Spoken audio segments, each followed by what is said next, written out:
Relativamente ao outlook macroeconómico para o próximo ano, é esperado que a economia mundial cresça cerca de 3,6%.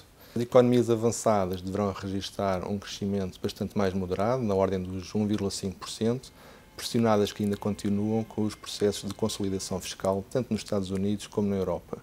Os Estados Unidos deverão crescer cerca de 2,1% e na Europa, este ano, a zona euro deverá contrair 0,4%, e no próximo ano deverá recuperar, mas muito ligeiramente, com 0,2%.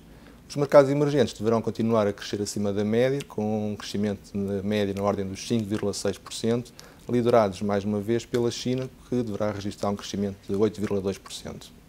Os principais riscos para este outlook macroeconómico são basicamente três. Na zona euro continuamos com a crise da dívida pública soberana. Nos Estados Unidos temos, e vamos ter agora no final do ano, o chamado fiscal cliff, ou seja, um risco de uma subida significativa de impostos caso não haja um acordo político entre os principais partidos. E o terceiro risco, um abrandamento maior do que o esperado nas economias emergentes, nomeadamente na China. Pela positiva, contudo, temos alguns aspectos a suportar ou a contrabalançar estes riscos, nomeadamente a ação dos bancos centrais, tanto nos Estados Unidos como na zona euro, que se tem comprometido com a manutenção das taxas de juros em níveis muito baixos e com o fornecimento de liquidez abundante para as respectivas economias. No início deste ano, o sentimento dos investidores era ainda de grande aversão ao risco. Estava em causa a própria existência do euro e, portanto, os investidores procuraram refúgio em ativos como a dívida pública alemã e o ouro.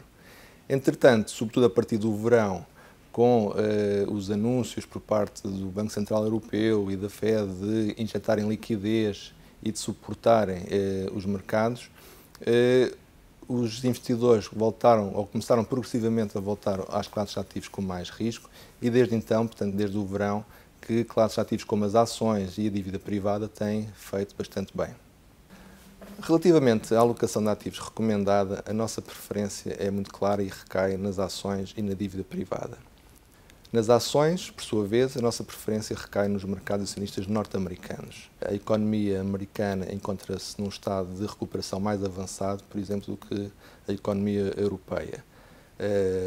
Ao nível dos mercados europeus, a nossa preferência, por sua vez, vai mais para os mercados periféricos, que foram muito penalizados nos últimos meses e cujas valorizações oferecem perspectivas interessantes de recuperação a médio e longo prazo.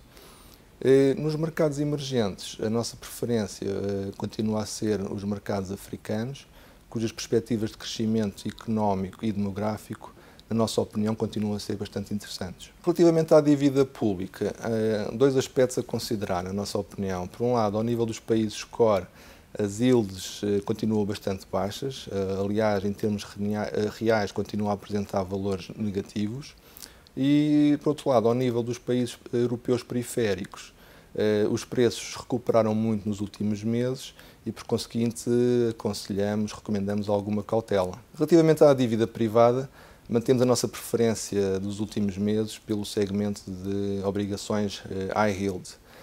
De facto, os spreads pagos e oferecidos por estas obrigações continuam, na nossa opinião, historicamente bastante interessantes, mais até do que os spreads oferecidos pelas obrigações investment grade. Por fim, quanto às matérias-primas, considerando o esperado abrandamento para as economias emergentes, é a nossa opinião que o ciclo das commodities estará perto do fim.